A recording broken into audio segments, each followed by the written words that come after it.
Breaking news చూస్తున్నాం. ఢిల్లీలో చలో పార్లమెంట్ నిరసనల తర్వాత కీలక పరిణామం జరిగింది. కేంద్ర మంత్రి జేపీ నడ్డాతో సీజేపీ ప్రతినిధులు భేటయ్యారు. డిమాండ్ల లేఖను సీజేపీ ప్రతినిధులు అందజేశారు. ఇక 3 డిమాండ్లతో నడ్డాకు సీజేపీ వినతి పత్రం ఇచ్చింది. వాంగ్చుక్ ను వెంటనే విడుదల చేయాలి, అలాగే కేంద్ర మంత్రి ధర్మేంద్ర ప్రధాన్ ను రాజీనామా చేయించాలని డిమాండ్ చేసింది. ఇక నీట్ లీక్ తో చనిపోయిన వారి కుటుంబాలకు ₹1 కోటి చొప్పున పరిహారం ఇవ్వాలని సీజేపీ కోరింది. సీజేపీ డిమాండ్ల లేఖను కేంద్రం స్వీకరించింది.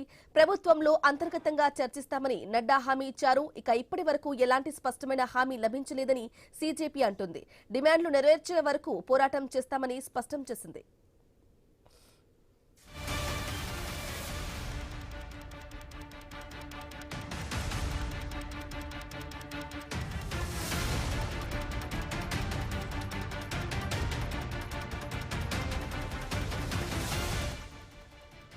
ఇక సీజేపీ ప్రతినిధులు నడ్డాను కలిసిన తర్వాత దీక్ష విరమిస్తున్న వాంగ్చుక్ ప్రకటించారు.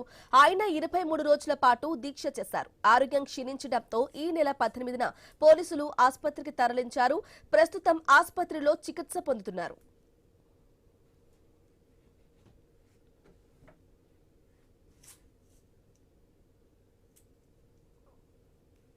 గట్టిగా ఢిల్లీలో చలో పార్లమెంటు నిరసన తర్వాత కీలక పరిణామం అయితే జరిగింది. మనం ఐన్యూస్ స్క్రీన్ పై ఆ దృశ్యాలు కూడా చూస్తూ ఉన్నాం. కేంద్ర మంత్రి జేపీ నడ్డాతో సీజేపీ ప్రతినిధులు కూడా భేటయ్యారు.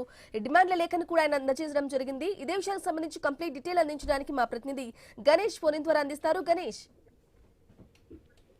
ప్రధాన బలమైన సామాజిక కార్యకర్త సోనం వాంగ్చుక్ నిరాహార దీక్ష విరమించడం, అదేవిధంగా 23 రోజుల పాటు సుదీర్ఘ పోరాటం చేసిన తర్వాత బీజేపీ పార్టీ వాళ్ళ ఢిల్లీలో చేసినటువంటి ఏదైతే నిరసన దీక్ష ఉందో అది ఉధృతంగా మారడంతో కేంద్ర ప్రభుత్వం దిగి వచ్చింది. బీజేపీ ప్రతినిధులతో భేటీ కావడంతో జేపీ నడ్డా కూడా దీని మీద ప్రకటన చేశారు. అదేవిధంగా సీజే ప్రతినిధులు కూడా దీని మీద ప్రకటన చేశారు. ప్రశాంతమైనటువంటి వాతావరణంలో భేటీ జరిగింది. ఏదైతే నీట్ పరీక్ష పేపర్ లీకేజ్ తర్వాత అంటే దేశవ్యాప్తంగా ఉన్నటువంటి నిరుద్యోగులు ఆందోళన వ్యక్తం చేయడం, నీట్ పరీక్ష రాసినటువంటి విద్యార్థుల్లో కూడా కొంతమంది రోడ్ల మీదకి వచ్చి నిరసన తెలపడం, ఒక విద్యార్థి సూసైడ్ చేసుకోవడం, ఇదంతా కూడా దేశవ్యాప్తంగా బీజేపీ మీద వ్యతిరేకత తీసుకొచ్చే ప్రయత్నం జరిగింది. ఈ క్రమంలోనే బీజేపీ పార్టీ పుట్టుకురావడం, అప్పటి నుంచి పెద్ద ఎత్తున ఆందోళన చేపట్టడం ఢిల్లీ కేంద్రంగా.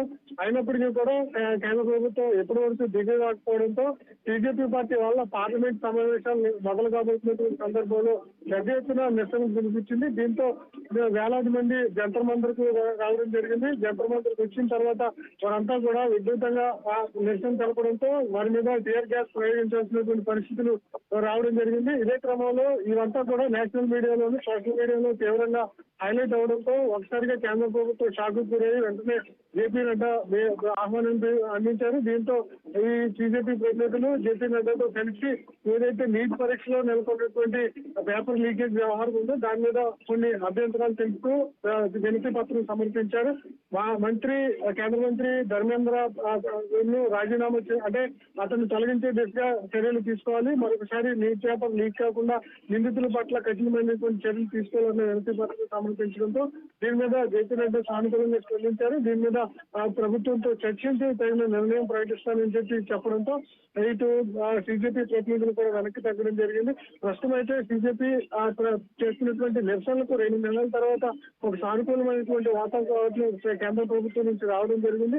అయితే తదుపరి ఏ విధంగా ఉంటుందని చూడాలి. సీజేపీ యొక్క లక్ష్యాలు ఎంతవరకు నెరవేరుతాయి, కేంద్ర మంత్రి ధర్మేంద్ర ప్రసాద్ ను అంటే రాజీనామా చేసే దిశగా తొలగించే దిశగా కేంద్రం నిర్ణయం తీసుకుంటుందా లేదని చూడాలి. ప్రస్తుతానికైతే తాత్కాలికంగా విజయం సాధించినా అది కార్యరూపం దాల్చడంలో మంత్రి ధర్మేంద్ర ప్రసాద్ తొలగిస్తే మాత్రం ఖచ్చితంగా సీజేపీ యొక్క లక్ష్యం నెరవేరినట్లే. భవిష్యత్తులో కూడా కేంద్ర ప్రభుత్వం ఎలాంటి లీకులైనా కూడా కఠినంగా వ్యవహరించే విధంగా అయితే బీజేపీ వ్యవహరించినటువంటి నిరసనల తీరైతే సక్సెస్ఫుల్ గా జరిగింది అని చెప్పొచ్చు. కేంద్ర ప్రభుత్వం కూడా దానికి సానుకూలంగా స్పందించి ఈ విధంగా వినతి పత్రం తీసుకోవడం, దాని మీద విచారణ ఇప్పటికే ఒక పక్క నీట్ పరీక్ష జరుగుతున్నప్పటికీ కూడా ఏదైతే దేశవ్యాప్తంగా నిరుద్యోగులు కోరుతున్నటువంటి అంశాలు ఉన్నాయో వాటి మీద విచారణ చేపడతాం అనడం కూడా ఒక సానుకూల ప్రక్రియగా మనం చూడాల్సి ఉంటుంది.